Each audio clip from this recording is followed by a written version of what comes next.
Cette semaine, j'ai reçu Mélanie Allé de Synapse Marketing qui est venue nous parler de comment faire rayonner ta marque employeur via les différents outils marketing web qui existent sur le marché.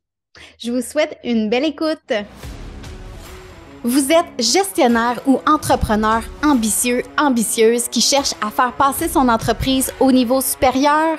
Bienvenue dans le podcast Créateur d'impact, votre source de stratégies efficaces et d'histoires motivantes.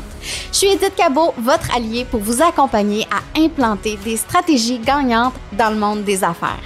Dans chaque épisode, je vous offre des entrevues exclusives avec des experts et des personnalités inspirantes dans leur domaine.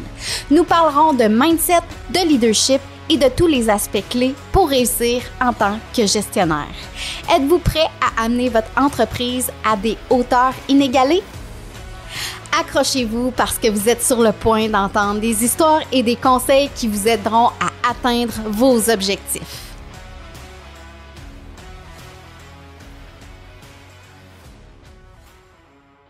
Bonjour Mélanie, bienvenue sur le podcast Créateur d'impact, épisode numéro 1. Je suis vraiment contente de t'accueillir. On s'est déjà parlé dans le passé sous un podcast qui était sur un autre nom, mais j'avais envie de te recevoir encore une fois parce que tu as toujours plein de pépites à nous partager et j'avais envie que tu partages ça avec la communauté. Donc, comme on s'est dit d'entrée de jeu dans la petite intro, en fait, c'est comment faire rayonner sa marque employeur à l'aide des différents médias sociaux. Effectivement, que le titre est peut-être un petit peu plus beau à l'accueil, mais c'est de ça qu'on va parler aujourd'hui. Pour ceux qui ne connaissent pas Mélanie, c'est une stratège marketing web qui a fondé l'entreprise Synapse Marketing. Donc, si vous ne connaissez pas Mélanie, je vous invite déjà d'entrée de jeu à aller suivre Mélanie. Elle a aussi un beau podcast qui se nomme 180 degrés dans lequel on y retrouve également plein de belles pépites marketing. Donc, si vous êtes gestionnaire ou encore chef d'équipe, contremaître, peu importe, et que vous souhaitez en fait en apprendre plus sur le marketing. Évidemment, j'ai également des entrepreneurs qui écoutent ce podcast-là. Ben, je vous invite à aller suivre Mélanie. Et Mélanie, j'ai fait une petite introduction rapidement, mais est-ce que tu pourrais nous présenter en fait qui es-tu et pourquoi tu as décidé de te lancer dans le marketing web plus précisément? Oui, ben d'abord, merci de l'invitation, Edith. Je suis contente qu'on prenne ce moment-là pour discuter, toi et moi. Dans le fond, pour faire ça simple, je suis, dans le fond, stratège marketing, comme tu l'as dit, depuis bientôt 4 ans. Et pourquoi je me suis lancée là-dedans à pieds joints? Je dirais que j'ai toujours été, en fait, très passionnée par le marketing. Du plus loin que je me rappelle, en fait, secondaire 5 là, pour la petite histoire, dans mon cours d'économie, quand j'ai compris c'était quoi le marketing, parce que beaucoup de gens, même à l'époque, on avait la croyance que le marketing, c'était beaucoup associé à la vente, au télémarketing, aux gens fatigants qui sonnent pour nous vendre des balayeuses. Tu sais, le marketing, des fois, ça résonne pas super positivement dans l'esprit des gens. Mais quand j'ai compris ce que c'était réellement et que ça permet d'allier mon côté créatif à mon côté, plus analytique, stratégique, ben je me suis dit: «Wow, c'est le meilleur des 2 mondes, c'est vraiment un domaine qui est fait pour moi». Fait qu'à partir de ce moment-là, ben je suis allée étudier au cégep à l'université en marketing. J'ai fait mon petit bout de chemin aussi dans le monde corporatif jusqu'au moment où, j'ai, découvert le monde des PME. Je suis allée travailler dans une start-up, puis là, j'ai connecté un peu avec l'énergie de l'entrepreneuriat.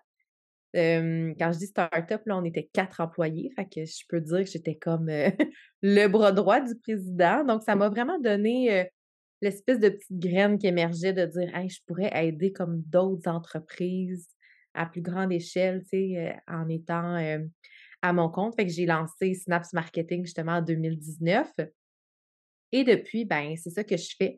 J'aide, j'aide les entrepreneurs, maintenant spécifiquement, les solopreneurs que j'appelle, donc tu sais, plus les coachs, consultants, formateurs, professionnels, prestataires de services, tous ceux dans le fond qui vont vendre leurs services. Je les aide finalement à bâtir un écosystème de contenu. Moi, je fais vraiment partie du camp du marketing de contenu. Donc, je ne fais pas de prospection ou c'est pas moi qui vais chercher les clients, mais les clients viennent vers moi. Donc, c'est vraiment une approche que j'enseigne et avec laquelle j'accompagne mes clients parce que c'est une approche, dans le fond, qui permet justement d'attirer des clients à nous, puis sans avoir l'impression de vendre, tu sais. On n'est pas dans une, en tout cas, on le sait, c'est quoi la prospection? C'est pas tout le monde qui est super à l'aise avec le concept. Dans certains cas, là, tu sais, dans le B2B, c'est quelque chose qui est très couramment, pratiqué, mais quand on est, justement prestataire de services, coach, consultant, ben des fois, on aimerait ça aussi que les gens viennent vers nous. Fait que le contenu, en ligne sur les réseaux sociaux notamment, mais aussi les podcasts comme tu fais en ce moment, les articles de blog, chaîne YouTube, ça permet d'aller en continu, chercher de nouveaux clients finalement. Exactement. Puis, tu as dit quelque chose de super intéressant et c'est entre autres aussi pour ça aujourd'hui, que je t'ai invitée, mais plein d'autres raisons.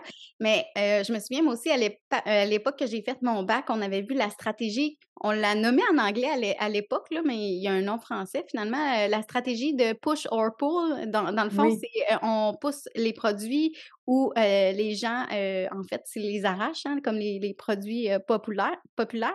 Puis c'est un peu ça que tu nous partages. Dans le fond, ce que tu souhaites pour tes clients, c'est que, de faire rayonner leur, marque, de faire rayonner qui ils sont, de faire rayonner aussi leurs produits pour que les gens, souhaitent aller vers eux, hem, plutôt que, d'être obligés de faire, du marketing, en cognant aux portes comme, l'ancien marketing que tu nous as décrit tantôt.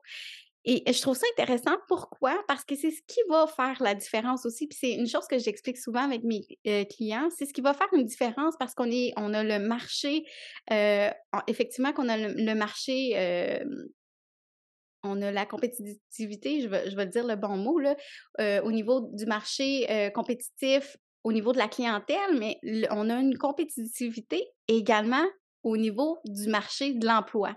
Donc, les entreprises oui. qui vont se démarquer, à l'embauche, c'est les entreprises qui ont, cette, capacité-là aussi à attirer les nouveaux candidats, dans leurs entreprises et c'est ce dont on va parler aujourd'hui. Tu vas nous partager comment on fait ça sur les, médias sociaux parce que on sait que la marque employeur, c'est, super important. La marque employeur, c'est ce que les employés pensent de l'entreprise, c'est ce que les anciens employés pensent de l'entreprise et c'est ceux aussi qui travaillent pas encore dans l'entreprise, qui, déterminent quel type de marque employeur on a. Puis nous, ben, moi, en tout cas, avec les organisations, ce que je fais, c'est que j'accompagne les gens, dans, ces stratégies-là. Mais moi, ce que j'aimerais que tu nous, partages aujourd'hui, Mélanie, c'est on a tellement plein de belles outils numériques, web, heu, qu'on peut des fois s'y perdre, hein. Il y a des entreprises, des fois, qui vont dire: «Ouais, mais j'ai un site web». Après ça, on a les plateformes de médias sociaux. Donc comment s'y retrouver et quelles sont tes meilleures stratégies ou tes meilleurs conseils pour prendre, en fait, toute la belle parce qu'on faut créer cette réalité-là d'abord en tant que marque employeur, mais un coup que ça, cette stratégie-là est entamée, puis on sait que c'est de l'amélioration continue, mais comment on fait pour la faire, rayonner avec à l'aide des différentes plateformes qui existent?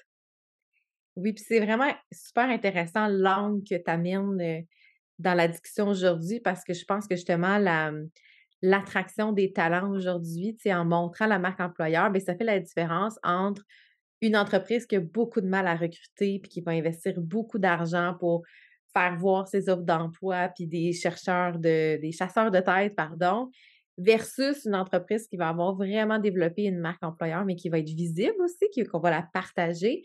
Bien, ça fait une entreprise qui, elle, a déjà beaucoup de CV en attente, tu sais, des candidatures spontanées parce que les gens disent: «Hey, j'ai vraiment le goût d'aller travailler là». Fait que c'est C'est sûr que ça, c'est ça, comme le Klondike, c'est ça que toutes les exact. entreprises veulent, surtout en cas de pénurie comme en ce moment, c'est déjà super difficile.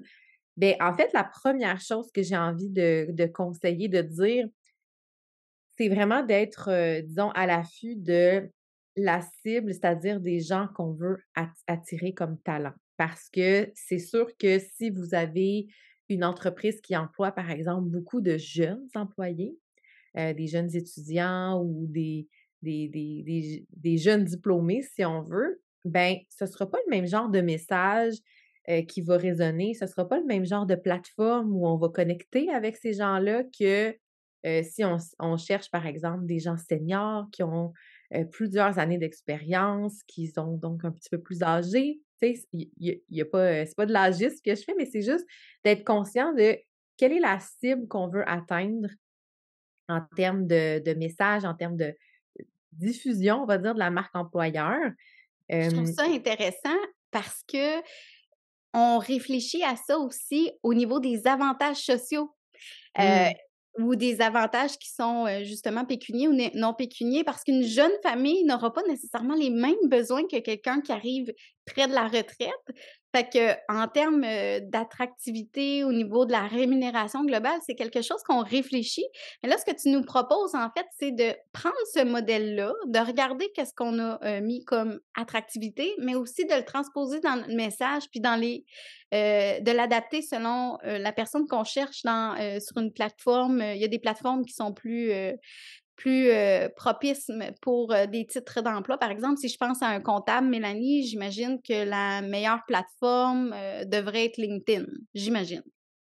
Ben, oui, et en même temps, j'ai envie de te dire, ça dépend vraiment de la façon dont ce cabinet-là, par exemple, se positionne dans son industrie. Est-ce que c'est un cabinet justement qui est un petit peu plus, porté vers la jeunesse, qui veut être vu comme étant, avant-gardiste, jeune et branché, par exemple? Je donne des mots comme ça, mais tu comprends un peu ce que je veux dire? Récemment, j'étais sur TikTok. TikTok qui, en passant, tu sais, a longtemps eu la presse, l'étiquette à coller que c'est une plateforme pour les jeunes. Puis je lisais récemment les dernières statistiques où de plus en plus, je pense, j'ai pas le chiffre exact, je veux pas dire n'importe quoi, mais à peu près 40 à 42 c'était des gens de 40 ans et plus qui étaient sur la plateforme. Donc là, il faut comme s'enlever l'idée que: «Ah, TikTok, c'est pour les jeunes». Puis justement, j'étais sur TikTok, récemment, puis je suis tombée sur du contenu d'un cabinet d'avocats. Donc, tu sais, normalement, on pense des avocats, on se dit: «Ben, ils vont aller sur LinkedIn, ils vont essayer d'aller chercher cette clientèle-là». Puis non, ils étaient super présents. C'est un petit cabinet, là, c'est sûr que c'est pas, le gros, gros cabinet de Montréal, mais reste que tout le contenu était orienté autant il y avait une bonne proportion du contenu, en fait, qui était orienté pour, la marque employeur. C'était pas juste une question de si vous avez des enjeux juridiques, contactez-nous, là. C'était pas ça du tout. C'était vraiment de montrer dans l'équipe, en fait, premièrement, l'équipe, c'est qui? Qui fait quoi? C'est quoi l'ambiance qu'il y a sur place? Est-ce que les gens sont en télétravail? Est-ce que les gens sont sur place? Est-ce que c'est hybride? Ils montraient un peu c'est quoi de quoi ça a l'air comme cabinet. J'ai trouvé ça super intéressant parce que je me suis dit: «Ah, tu sais, c'est une bonne façon de» tu sais, mettons que tu te cherches un stage en droit, puis on le sait, là, tu sais, les stagiaires en droit, bien souvent, vont finir par travailler pour le cabinet. Ben, tu sais, c'est une belle façon de se faire découvrir, puis de montrer c'est quoi la culture à l'interne. Tu sais, c'est qui les boss, comment ils s'adressent à leurs employés, est-ce qu'ils ont de l'humour? Tu sais, dans ce cas-là de ce cabinet-là, il y avait beaucoup d'humour dans leur contenu. Tu sais, je pense qu'ils voulaient démontrer que l'ambiance était très bon enfant, que c'était léger, qu'en même temps, il était sérieux, mais que de l'autre côté, il était capable de faire des vidéos un peu drôles, humoristiques. Donc, je pense que ça, c'est le genre de contenu qui va vraiment servir un objectif. Tu sais, c'est pas le contenu qui va attirer, comment je dirais, l'avocat, étoile montante qui recherche le gros cabinet, tu sais, la grosse boîte, mais ça va attirer peut-être l'avocat en début de carrière qui cherche un stage ou qui veut se joindre à une équipe ou, tu sais, une secrétaire juridique, tu sais, il y a tout ce beau monde-là qu'on embauche, dans un cabinet comme ça. Fait que j'ai aimé ça, voir ça. Puis je l'ai vu aussi beaucoup dans d'autres, bon, peut-être plus des commerces, où on cherche à embaucher des étudiants, par exemple. Mais Tu sais, je j'aime pense à ton des exemple. restaurants. Avant de continuer, Ouais. parce que je suis sûre que tu vas avoir plein de bons exemples, mais en fait, ils se sont probablement posé la question: «À quoi on veut être reconnu?» Puis, ils se sont dit probablement: «On veut être reconnu comme un endroit», même si on a dans notre croyance, dans notre imaginaire, la comptabilité, c'est plus, comment je dirais ça? C'est plus j'ai le goût de dire carré, là, j'ai pas d'autres, termes pour ça, mais c'est plus carré, mais eux, ils ont voulu probablement dire: «Non, c'est décontracté ici, on peut avoir du Mmh plaisir». Fait que ça, c'est toute une réflexion en amont aussi qu'on peut avoir.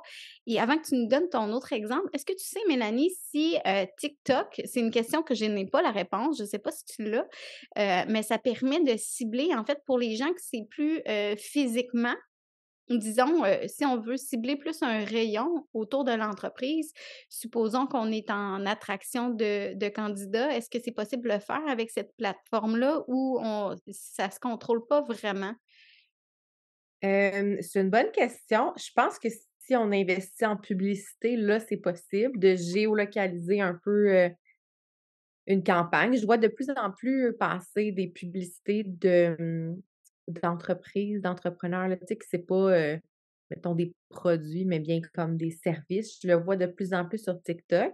Donc j'ose croire que le module j'ai pas essayé encore là, mais j'ose croire que c'est facile de géolocaliser parce que c'est ça l'objectif. On veut pas s'adresser, à à la planète entière. Mais en termes de contenu organique, donc du contenu pour lequel on paye pas, du moins pour sa diffusion, il y a pas on peut utiliser, par exemple, des hashtags qui tu sais, qui vont faire référence à une région. On peut nous-mêmes géolocaliser la publication vidéo, mais de là à dire que ça va être vu que par des gens d'une certaine région, je penserais pas. Mais tu OK, sais, il fait y a que certaines l'objectif stratégies. est comme plus global quand on y va en organique, sur cette plateforme-là. Mais si je me trompe pas, par la suite, on peut partager, à moins que c'est pas un conseil que tu donnes, mais on peut partager ces TikTok-là aussi sur nos autres plateformes, là, par la suite, là. Oui. OK. Ben en fait, moi, en fait, je pense qu'on a un peu changé de réalité depuis le moment où justement les coachs marketing un peu comme moi disaient: «Ah non, il faut pas mettre le même contenu sur toutes les plateformes ou sur plusieurs plateformes parce que là, ça dédouble le message». En fait, ce qu'on se rend compte, c'est qu'avec le temps, la portée de chacune de ces plateformes-là diminue. Dans le sens, c'est de plus en plus difficile parce que plus il y a d'utilisateurs, plus il y a de contenu qui se crée. Donc, à un moment donné, c'est l'offre et la demande, hein. Il y a trop de gens, qui créent du contenu, puis mais pas trop de gens, mais je veux dire, il y a beaucoup de contenu, puis les portées un peu comme les pages Facebook, ben, diminuent. Ce qui fait que je recommande pas aux entreprises, aux entrepreneurs de créer du contenu unique pour chaque plateforme. Par contre, il y a certains, comment dire, il y a certains codes ou certains, aussi formats qui vont être propres à chacune des plateformes, mais reste qu'aujourd'hui, tout le monde, en fait, toutes les plateformes se sont ruées vers le format vertical de vidéo. C'est le fameux format, TikTok qui est justement format vertical de téléphone. On le retrouve sur Facebook, sur Instagram, sur YouTube. J'en oublie-tu? J'en pas LinkedIn, mais j'ai vu qu'il y en avait qui le partageaient aussi sur LinkedIn. Fait que moi, je pense que la stratégie, c'est de définir c'est quoi notre plateforme principale, c'est-à-dire celle qui colle le plus à notre, client idéal. En fait, là, ça va être notre, talent idéal, notre employé idéal, celui qu'on veut aller courtiser, par exemple, beh, où il se retrouve ou et plutôt quelle est la plateforme qui va le plus, qui va plus permettre dans le fond de mettre en valeur cette marque employeur-là. Fait qu'il y a comme plusieurs composants, mais moi je vous encourage, si par exemple une entreprise dit: «Ben regarde, nous on va essayer de se lancer sur TikTok», ben je les encourage à les partager aussi sur Facebook et sur les autres plateformes sur lesquelles ils sont, là. Surtout si vous prenez le temps de faire du bon contenu, on diffuse. Ouais, parce que, tu sais, ce qui me vient en tête quand tu parles, c'est, ils ont sûrement plusieurs profils aussi, certaines fois selon les Mmh. titres d'emploi dans une organisation. Fait que, heu, possiblement aussi qu'il y a plusieurs types de personnes visées, hein, dans une organisation. Fait que, tu sais, je pense que en tout cas, de mon point de vue, je ne connais pas, tu me corrigeras si je me trompe. Ben, je connais pas, je connais quand même, ce que je connais là, connais quand même un bout parce que moi aussi je suis là, puis j'ai fait, plusieurs, cheminements là-dedans. Mais je veux dire, je pense que la plateforme qui est encore comme, hem, qui a plusieurs types de profils, je pense que c'est encore Facebook par contre. Est-ce que je me trompe ou? Beh, c'est vrai que statistiquement parlant, Facebook, en termes d'utilisateurs, va ratisser très, très large. Ça reste encore le média social numéro un, tu sais, si on enlève toutes les catégories de personnes. Donc oui, c'est encore une plateforme qui est très intéressante. L'enjeu avec Facebook, c'est la diminution de la portée des pages professionnelles qui diminue d'année en année. Tu sais, je gère des pages Facebook de 10 000 abonnés et plus, puis c'est fou de voir comment le nombre de gens qui vont réellement voir une publication, c'est un peu déprimant, tu sais, par rapport à la taille de la communauté qui a été créée. Par contre, la grande puissance de Facebook aussi, c'est tout l'aspect publicitaire. Tu sais, si personne dans votre industrie paye pour de la pub Facebook, il y a quand même là une belle opportunité à voir parce qu'on se dit, ben comme la portée diminue, si on investit un peu pour faire voir, pour pousser un peu nos messages, il y a quand même une belle opportunité là à faire, surtout si le budget est là. C'est pas obligé de coûter, des centaines de milliers de dollars, là. Honnêtement, ça coûte moins cher qu'un chasseur de tête, hem, en termes là de frais. Donc, j'ai envie de te dire, oui, Facebook, c'est encore une super plateforme pour ça. Par contre, il faut voir, tout le monde y est, mais qui y est vraiment actif? C'est ça la question, en fait. Tout le monde a un profil Facebook, mais est-ce que c'est toutes les tranches d'âge ou types d'utilisateurs, types de personas qui vont aller chaque jour consulter du contenu ou ils vont seulement aller sur Messenger, répondre aux messages? Ou, tu sais, je je pense que l'utilisation de Facebook a changé, par rapport à tout l'aspect, divertissement, j'ai envie. Tu sais, avec l'algorithme qui a changé, je ne sais pas si vous l'avez remarqué, mais je me faisais la réflexion maintenant quand j'ouvre Facebook puis que je vois le fil d'actualité qu'on me propose, je vois très peu de publications de pages que je suis ou d'amis que j'ai, dans mon réseau, mais je vais voir des publications suggérées de groupes Facebook dont je ne fais pas partie, de pages que j'ai pas décidé de suivre, puis de la publicité. Fait que je me dis: «Mais voyons, tu sais, moi moi j'ai aimé des pages pour le voir leur contenu, puis je le vois pas». Donc il y a comme un peu cet enjeu-là, j'ai l'impression que ça explique en fait la baisse de portée. Je pense que Facebook, ça reste un incontournable malgré tout, mais il faut se poser la question, par exemple, selon le secteur d'activité aussi dans lequel on se trouve. Tu sais, si je donne l'exemple, par exemple, d'une entreprise qui est dans la décoration ou l'aménagement intérieur, par exemple, ben, Instagram va être comme tout indiqué, là. On est vraiment dans l'inspiration. Puis si je dis Instagram, mais Pinterest aussi va être intéressant pour lier nos articles, lier nos vidéos qui parlent justement de notre marque employeur. Fait que, tu sais, il y a Il y a plein de plein de choses. questions à se poser. Et c'est pour ça aussi que tu es stratège en marketing parce que tu aides, les gens à faire ces stratégies-là parce qu'il s'agit effectivement de stratégie quand on veut que les gens regardent, en fait, ce qu'on fait dans le contexte d'aujourd'hui. C'est quoi notre marque employeur? Qu'est-ce qu'on a le goût de mettre de l'avant? Quel employé on a le goût de mettre de l'avant? Puis il y a une petite chose que peut-être que les auditeurs qui nous écoutent en ce moment ne savent pas, c'est que tu parles de portée. Effectivement, tu parles de portée, mais c'est pas tout le monde qui savent que, en Mmh. fait, c'est pas 100 de leurs abonnés qui voient les publications. Moi, à l'époque où j'avais une statistique, je sais pas si c'est encore, ça, mais je disais à mes clients: «C'est à peu près, 3 de vos abonnés qui voient vos publications». Parce que des fois, on peut publier, par exemple, des offres d'emploi sur notre, page, de notre, finalement de notre entreprise, mais il y a à peu près 3 qui voient, nos publicités. Fait que là, à partir de ce moment-là, ben, j'imagine que dans ta stratégie, Mélanie, quand on choisit cette plateforme-là, après ça, il faut faire aussi des faut penser aux publications pour qu'ils génèrent un peu plus d'engagement, si on veut avoir un petit peu plus de publications, qui sont, organiques. Donc je voulais juste clarifier ça parce que tu avais un bon point. Mmh. Mais comme tu as dit aussi, ben, la publicité est encore abordable, sur Facebook, donc de faire une stratégie, mélange organique et payant aussi, je pense que c'est toujours une bonne méthode. Puis j'imagine que c'est des choses que tu, conçois aussi avec tes clients, ces styles de stratégie-là. Oui, c'est ça, c'est le genre de stratégie qu'on peut mettre en place dépendamment du budget puis de l'objectif. Tu sais, tu parlais de publicité sur Facebook. On peut aussi en faire sur LinkedIn. C'est un peu plus cher par contre, mais c'est encore, du moins ça répond à des budgets d'entreprise, je vais dire, petite moyenne encore. Il y a TikTok qui permet aussi la publicité, Instagram. Fait que, tu sais, chaque plateforme, évidemment, c'est une forme de monétisation pour, ces plateformes-là qui est intéressante. Mais j'ai envie de dire, tu avais un super bon point quand tu parlais d'interaction, d'engagement sur des publications. C'est pour ça qu'il y a beaucoup de contenus qui vont être tournés vers l'humour, parce que c'est ce qui génère le plus facilement de l'interaction. Puis c'est pour ça que dans mon fil d'actualité de TikTok, je suis tombée sur des vidéos justement de ce cabinet d'avocats-là, qui étaient drôles, qui étaient, tu sais, qui faisaient sourire.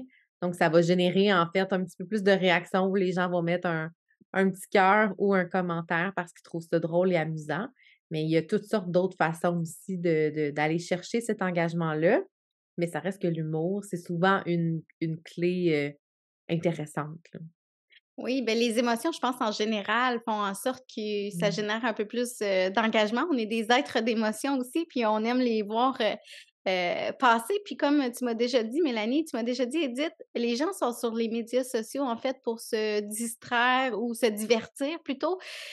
Donc comment c'est de réfléchir aussi comment je peux faire rayonner ma marque employeur dans le contexte d'aujourd'hui, tout en diversifiant les gens qui vont voir ça. Ben, je pense que c'est le meilleur, des mélanges qu'on peut faire quand on veut faire passer un message, puis qu'on veut justement démontrer aux gens, ben, qu'est-ce qui se passe dans notre organisation, démontrer nos valeurs, démontrer, par toutes sortes de méthodologies. Ouais, puis j'ai aussi pendant que tu parlais, je me ce que j'aurais envie de dire aussi là, c'est que en termes de qualité de rendu, pensez toujours à moins, c'est mieux. Et je m'explique, c'est que, par exemple, en format vidéo, là, je parle plus principalement de la vidéo parce que la qualité du reste doit être au rendez-vous, mais combien de fois j'ai vu des clients investir des milliers de dollars dans une belle vidéo corporative de qualité, tu sais, fait par une équipe de professionnels ou tu sais: «Bonjour, bienvenue chez nous, voici nos locaux, voici notre équipe». C'est une vidéo super léchée, qui est très belle visuellement, qui va contribuer à la crédibilité de la marque, mais qui va pas aller chercher l'émotion qu'on veut. Puis souvent, la vidéo filmée avec un employé à l'interne sur son cellulaire, mais qui va être drôle, qui va être vrai, qui va être raw, comme on dit en anglais, tu sais, qui va être, sans filtre et qui montre vraiment la réalité, ben ça, on va avoir un engagement vraiment plus élevé. Fait que souvent, on pense que pour aller chercher, il faut comme avoir la grosse vidéo corporative, puis les trucs parfaits, mais au final, j'ai envie de dire là, la réalité dans votre entreprise, c'est jamais celle de votre vidéo corporative. Tu sais, la preuve, les bureaux, les locaux sont tout rangés là, comme ils ont jamais été rangés. Les gens s'habillent dans leurs plus beaux vêtements, sont tous coiffés, maquillés, mais c'est pas ça le lundi matin quand on arrive au travail, ça a pas l'air de tout ça. Fait que les gens, ce qui leur crée une réelle connexion, c'est quand ça a vraiment l'air, quand c'est authentique, puis ça a vraiment l'air de ce que c'est pour vrai votre entreprise. Fait que, c'est un petit, un petit Ah, j'aime clin d'œil. ça, J'ai rien contre les vidéastes, mais c'est pas mais pareil. oui, puis c'est un super conseil parce que, tu sais, des fois, on va s'empêcher de commencer à justement, à mettre de l'avant ce qu'on souhaite mettre de l'avant parce que là, on se dit, tu sais, on a tout le temps des petites affaires: «Oh, mais c'est pas assez ci, c'est pas assez ça, c'est pas vraiment ça», alors que là, tu es en train de nous dire, ben, les gens vont connecter réellement avec ce qui se passe de l'entreprise si on voit les choses telles qu'elles sont. Fait que je trouve que c'est une excellente pépite, donc de pas attendre, de commencer. Puis s'il y avait des petits conseils, là, qu'on devait, repartir, des entreprises peut-être qui sont déjà là, mais peut-être que c'est pas, qui sont déjà sur le web, mais que c'est pas nécessairement régulier ou des entreprises qui sont pas là du tout pour, leur image, pour faire rayonner leur image de marque ou en même temps, bien sûr, tous les conseils que Mélanie, elle a donnés aujourd'hui, on peut avoir du marketing, produit, du marketing, personnel, du marketing de marque. Finalement, il y a certaines stratégies qui vont se rejoindre. Finalement, ça serait quoi les petits conseils pour débuter que tu nous, donnerais aujourd'hui? Ben, en fait, c'est assez large comme question, mais ce que j'ai envie de dire, c'est que le contenu qui va permettre de connecter avec des candidats potentiels, des gens qui veulent venir travailler avec vous, souvent, c'est de comprendre c'est quoi vos processus, c'est quoi votre mode de fonctionnement, votre mode de gestion, c'est quoi les avantages de travailler chez vous. Puis c'est pas juste de le dire, c'est de le démontrer. C'est pour ça que TikTok fonctionne aussi bien parce que c'est que du format vidéo. Puis c'est sûr que le format vidéo, ben, il fait peur aux gens, il fait peur aux entrepreneurs qui sont pas, aux gestionnaires qui sont pas à l'aise avec ça. Mais tu sais, on dit toujours: «Une image vaut 1000 mots», mais j'ai envie de dire même qu'une vidéo, tu sais, on veut le voir pour le croire. Donc qu'est-ce qui est vrai? Donc il y a quelque chose de très authentique, de plus authentique en fait, je trouve, dans le format vidéo, parce que c'est vraiment des gens qui nous parlent ou qui nous montrent la réalité. Fait que comme premier conseil, mais je pourrais dire, ayez pas peur de documenter vos processus, que ce soit les processus, d'accueil d'un nouvel employé, processus d'embauche ou, heu, vos espèces de meetings kick-off de début de semaine s'il y en a. Tu sais, chaque, entreprise a ses propres fonctionnements, si on veut, mode de gestion.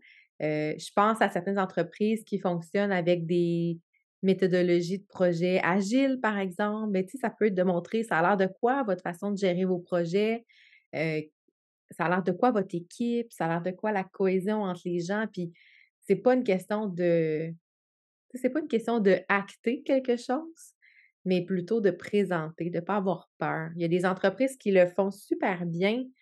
Je trouve un des exemples que je donne souvent là, ceux qui m'ont déjà entendu, je parle beaucoup de Maison Lavande. Parce que Maison Lavande, ils ont commencé avec des belles stories. Ceux qui connaissent ça, le format story, c'est le format, tu sais, qui est éphémère, 24 heures, qu'on retrouve sur Facebook, sur Instagram.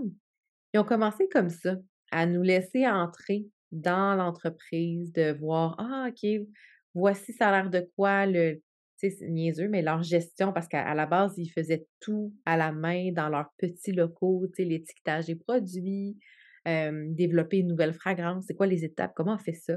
Premièrement, les gens sont curieux, puis après ça, ben, on montre c'est qui, c'est quoi leur esprit de famille. Évidemment, derrière Maison Lavande, il y a tout l'aspect de la grande famille, hein, de l'idée de la maison. Il y a beaucoup de parallèles avec la famille qui sont faits. Mais c'est ce qui fait que Maison Lavande, quand ils ont un poste à pourvoir, même si c'est, quelqu'un qui fait de la manutention, il y a quand même des gens qui sont là pour envoyer leur CV. Parce qu'ils ont vu la culture d'entreprise, ils ont vu comment les gens étaient à l'écoute des besoins de leurs employés, les petites attentions, l'espèce d'esprit d'équipe de «On va y arriver». C'est le Black Friday, on a plein de commandes, ben, tout le monde est là, puis on emballe des commandes, même celle qui est gestionnaire, même celle qui est présidente, puis qu'elle aurait bien d'autres choses à faire que d'emballer des commandes, ben, elle est là, puis elle en fait. Tu vois un peu ce que je veux dire? C'est qu'on ouvre la porte, mais pour vrai, tu sais, C'est dans ça, ben, ça me fait l'authenticité. exactement, ça me fait penser quand j'accompagne justement les entreprises, je leur parle souvent de valeurs parce que quand ils sont pas définis ou sont mal définis, ben, je leur parle de valeurs.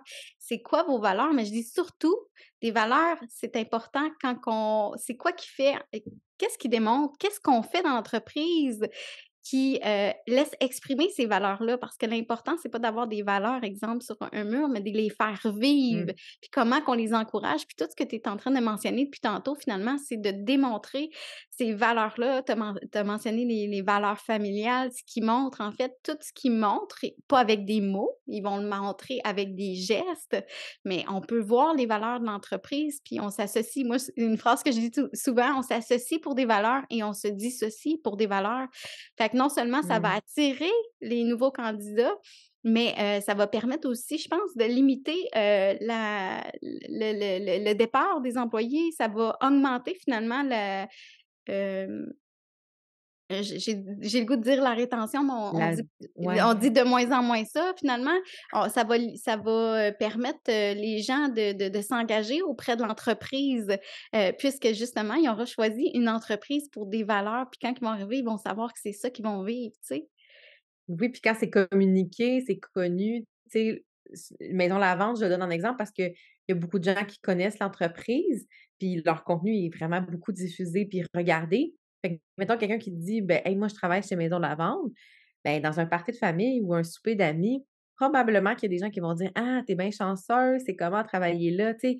Fait que c'est sûr que ça va augmenter le sentiment de: «Ah, je suis chanceuse, je travaille, tu sais, je fais partie d'une belle équipe». Puis tu super raison quand tu dis tu tout à fait raison quand tu dis que les valeurs, c'est important de les véhiculer, tu sais. Si par exemple pour son entreprise, la valeur principale, c'est la rigueur, parfait, c'est correct, mais ça se témoigne comment dans la réalité? Dans quelle Exact. sphère vous êtes rigoureux? OK, ben nous, on est rigoureux. Quand on accueille un nouveau client, ben on fait ça, ça, ça, ça, ça, puis on s'assure que tel truc, puis que tout est parfait. Puis, tu sais, quand on a le souci du détail, ben ça se voit dans d'autres choses. Tu sais, si une entreprise se dit qu'elle a un souci du détail, puis on arrive dans les locaux, puis c'est nono, mais tu sais, le plafond est pas droit ou c'est un peu bancal, l'employée, elle avait mal noté le rendez-vous, tu sais, il y a est-ce que vous faites vraiment ce que vous dites? Ça transparaît partout, là. Ça manque de cohérence, c'est ça. Puis il faut amener Ça, les équipes ouais. parce que souvent en tant que gestionnaire, c'est un peu le rôle, puis là, on parle de marque employeur, mais en tant que gestionnaire, c'est aussi à lui d'amener l'équipe finalement à être cohérent avec ces valeurs-là. Mais j'aime tout à fait le fait de les faire véhiculer. Puis tu sais, il y a plein d'autres options que je pense en te parlant justement, c'est qu'on peut avoir des témoignages aussi, les Mmh. témoignages, mais sincères, là, les vrais témoignages, puis les témoignages, clients aussi, hein, si on parle de rigueur. Mmh. Donc ça pourrait être le client qui dirait: «Quand j'arrive là, c'est fait ça coche», comme on dirait, au Québec, mais c'est d'aller chercher ces choses-là puis les faire rayonner. Je sais pas si tu es d'accord, mais Oui. est-ce que tu avais d'autres trucs, avant qu'on termine ce beau podcast-là, Mélanie, des petites choses, des petites pépites, mais tu nous en as donné pas mal aujourd'hui. Y a-t-il d'autres choses que tu aimerais, qu'on reparte avec? Ben oui, parce que j'ai parlé beaucoup du format vidéo. Puis là, je comprends que, tu sais, ça prend quand même un système pour mettre en place, ce genre d'initiative-là pour que justement ça soit assez, stratégique, que ça soit vu et que ça fasse partie finalement du contenu, qui soit créé par l'entreprise. Fait que je suis consciente que ça, c'est un gros morceau à intégrer. Mais ce qu'on peut intégrer en plus petits morceaux, si on veut, c'est tout l'aspect des communications aussi qui sont, visibles ou du moins qui sont, faites sur les réseaux sociaux. Je donnerai un exemple, l'entreprise que vous connaissez sûrement tous qui est Maxi, hein, les épiceries Maxi. Bon, c'est sûr qu'ils font affaire avec des équipes de gestion de communauté qui vont répondre aux commentaires, des clients. Je pense aussi à Hydro-Québec qui ont aussi une équipe de gestionnaires de communauté qui sont très drôles, qui vont faire preuve de beaucoup d'autodérision. Mais ce que ça fait, c'est la façon dont vous répondez aux messages, aux commentaires, aux toutes les communications en ligne. C'est aussi ça fait partie aussi de votre marque employeur, dans le sens votre marque employeur est collée sur votre marque point, hein.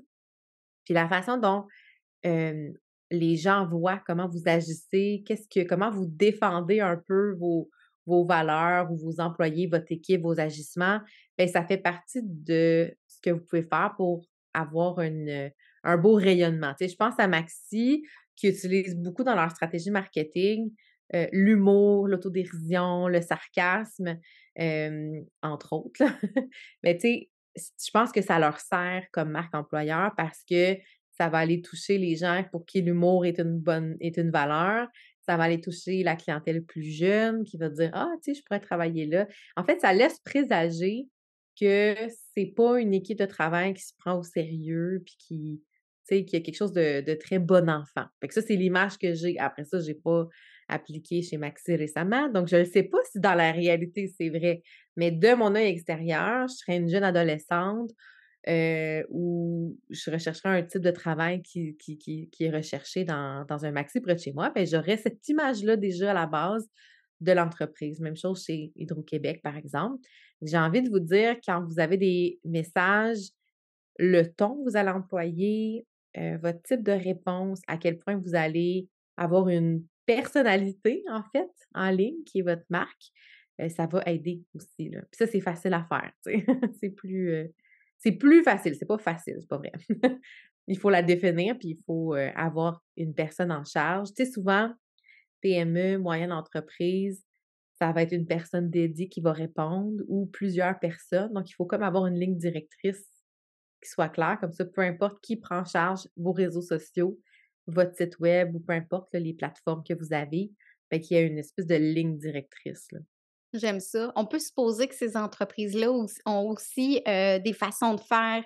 Puis, moi, je pense au côté RH, ben, ils ont un plan de développement des compétences où ils ont une stratégie plutôt de comment répondre. Ils ont comme un processus clair. C'est sûr que pour que tous ces employés-là, heu démontre finalement la marque même à travers les réponses qui sont sur le web. Donc, effectivement, c'est quelque chose qui est super intéressant. Puis là, ce que tu dis, c'est je sais pas si c'est comme ça chez Maxi. Ben, c'est sûr que moi, je souhaite qu'il y ait une certaine cohérence. On J'espère, souhaite que oui. que quand on arrive chez Maxi, c'est absolument ça qui se passe, évidemment. Puis, voilà. Est-ce que tu avais, d'autres petites pépites avant de nous laisser? Mais sinon, je trouve, Mélanie, que tu nous as donné d'excellentes pépites. J'aurais peut-être une petite question avant qu'on se quitte parce que souvent, ben, les, entreprises, si tu pouvais nous faire, la différence, puis quelle sert à quelle les entreprises, souvent, ils vont s'imaginer que, un site web, ça va être suffisant, par exemple, pour faire rayonner, la marque employeur, alors que moi, pour moi, je vois un site web comme complémentaire. Est-ce que tu peux nous dire, comme au niveau stratégie d'entreprise, où est-ce que le site web se situe? C'est une excellente question parce que le site web, c'est un espèce de gros contenu numérique qui est statique. C'est-à-dire que oui, on va le mettre à jour, hein, on veut qu'il soit à jour, c'est une bonne pratique de le faire. Mais à moins que, mettons, même si vous avez peut-être un blog, donc vous allez publier de façon régulière, peut-être certains articles de blog, mais la plupart des entreprises n'en ont pas de blog. Fait que leur site Internet sert à communiquer qui ils sont, c'est quoi leur valeur, justement, comme que ce soit écrit, là, c'est dit, hein, c'est je suis comme ça. Et je suis pas en train de montrer que je le suis, je suis juste en train d'affirmer ma position de comme entreprise, je suis comme ça, voici nos services, voici nos produits et voici comment vous procurer tout ça. Fait qu'on est plus dans, tu sais, le site web, là, c'est un peu comme le pamphlet 2.0, là. Tu sais, dans le sens, on veut savoir c'est qui, comment on peut acheter, puis qu'est-ce que ça mange en hiver. Mais quand on parle de stratégie de contenu, ben c'est que là, on pense à quelque chose qui va évoluer dans le temps, on pense à quelque chose qui est pas statique, là. Donc, quand je disais: «On veut le voir», on veut pas qu'on se soit on veut pas le lire, on veut le voir. Tu sais, on veut voir c'est quoi vos valeurs, on veut comprendre c'est quoi vos produits. Tu sais, je sors un peu du marketing en fait, de la marque employeur, mais un site web, dans l'univers du web, si je peux le dire comme ça, il sera pas trouvé. Tu sais, les façons de faire en sorte qu'il soit vu et trouvé, ben, c'est de travailler son référencement naturel. Donc, dans le fond, les mots-clés que les gens vont chercher sur Google, ben, qu'ils soient en lien avec vos mots-clés sur votre site web pour qu'il y ait comme un match, puis que votre site apparaisse dans les résultats de recherche. Donc ça, il y a cette stratégie-là. Il y a la stratégie justement, des articles de blog, donc avec ces sujets-là que vous allez créer en lien avec votre entreprise, ses produits, ses services, va faire en sorte que plus de gens vont trouver votre site web. Mais l'autre stratégie, c'est aussi, tout ce qui est contenu numérique, donc que ce soit des réseaux sociaux, un podcast, une chaîne YouTube, le blog, j'en ai déjà parlé, mais une stratégie finalement que le contenu amène à votre site web. Donc souvent, les gens vont découvrir une entreprise par un contenu qui va être sur les réseaux sociaux ou autre, un podcast, YouTube, par exemple.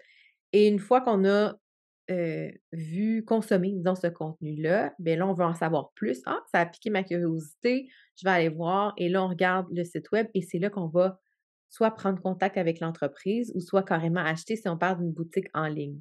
C'est très rare, sinon que par magie, un site web, tu sais, il faut qu'on le retrouve, le site web. Donc j'ai envie de dire que le site web, il sert à se positionner. Ça peut être même transactionnel. Donc, tu sais, quand on a une boutique en ligne ou qu'on vend en ligne, ben ça sert à faire connaître nos produits, les vendre. Mais pour les vendre, aujourd'hui, ça prend plus que juste avoir un site web puis attendre que les gens nous appellent. Tu sais, ça prend soit en fait, c'est qu'il faut être visible. Tu sais, il faut que notre entreprise soit vue. Donc, il faut amener le plus possible de trafic, justement, sur votre site web, si c'est là l'endroit où vous convertissez, hem, le trafic, soit en appel, avec un représentant ou, votre boutique en ligne, tu sais, peu importe comment vous procédez dans votre processus. Mais j'ai envie de dire la base pour une entreprise, puis là, je parle vraiment entreprise parce que, tu sais, solopreneur, ça peut être même différent. Il y a beaucoup de solopreneurs qui n'ont pas de site web, puis justement, la stratégie fonctionne très bien. Mais pour une entreprise, je pense que le site web, c'est comme le minimum, c'est la première étape. Mais ensuite, c'est d'avoir une plateforme, par exemple, de diffusion de messages qui serait une plateforme de réseau social avec une infolettre. Je dirais que c'est comme le trio minimal. C'est-à-dire qu'on veut entretenir la relation avec les gens qui nous suivent. On veut diffuser du contenu pour être attractif et que les gens consultent notre site web. C'est pas mal, un minimum, je dirais, là, dans sa stratégie. Puis là, je dis infolette, mais infolette, c'est pas obligé d'être à toutes les semaines ou à tous les mois. Tu sais, il y a des entreprises qui vont communiquer par courriel 2 fois par année parce qu'ils ont 2 collections de produits, par exemple. Fait que c'est juste d'annoncer. Mais, ouais, je dirais qu'un site web, c'est bien, mais il faut amener du trafic sur ce site web-là. C'est ça l'enjeu. Fait que finalement, tu encourages les gens, à créer du contenu, en fait, de médias sociaux, s'ils veulent faire rayonner leur marque employeur ou encore évidemment, pour tout ce qui est, vente de produits et services. Mais d'abord, les gens vont connecter avec les individus et les entreprises souvent avant d'acheter. Fait que peu importe c'est quoi l'objectif, initial, je pense que c'est toujours un must, de se retrouver sur, les médias sociaux. Donc, Mélanie, tu Mmh. nous as partagé, des tonnes de pépites. J'espère que ça a donné des idées aux gens qui nous écoutent aujourd'hui. Moi, ça m'a donné des idées. Puis, évidemment que des fois, il faut des fois, on peut essayer de tenter une stratégie seule, puis il y a des fois où on se dit: «Ben, sais-tu quoi? Je vais aller, me chercher quelqu'un pour qu'on puisse regarder, ma situation particulière, pour qu'on puisse regarder peut-être les enjeux ou les objectifs». Parce que plus on a des objectifs, ben, plus on peut mettre en place, les stratégies qui vont, correspondre vraiment, vraiment à cet objectif-là. Donc évidemment que, c'est ce que tu fais, Mélanie, tu accompagnes les gens, à créer ces objectifs-là. Si les gens veulent te rejoindre, déjà d'entrée de jeu, je leur ai dit, d'aller te suivre sur, les médias sociaux, mais peut-être de nous, rappeler où est-ce qu'on te trouve? Oui, ben, en fait, là, moi, j'aime ça me prêter au jeu. Fait que je suis sur beaucoup de plateformes, mais disons principalement, je vous invite à consulter mon site web, melanieallé.com. Je suis beaucoup sur Instagram, Facebook et LinkedIn, donc c'est vraiment les 3 plateformes, où je suis, plus facilement rejoignable. Vous pouvez me trouver sur TikTok aussi, mais c'est relativement très nouveau. Je suis vraiment là pour, explorer puis justement découvrir, des nouvelles façons de faire. Mais, ouais, je vous invite à regarder. Puis aussi, ben, il y a le podcast, comme tu l'avais dit en intro, podcast 180° là, où j'aborde vraiment des thématiques en lien avec le marketing web.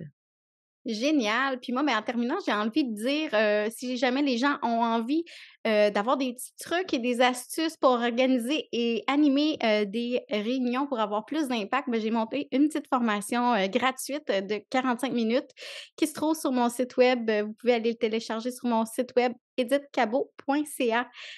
En terminant, Mélanie, merci encore de ta présence. Ce fut un Merci à plaisir pour toi. moi et merci d'avoir accepté de passer, ce beau moment avec moi. Je te souhaite une excellente journée Merci. et bonne journée aux auditeurs. Bye bye.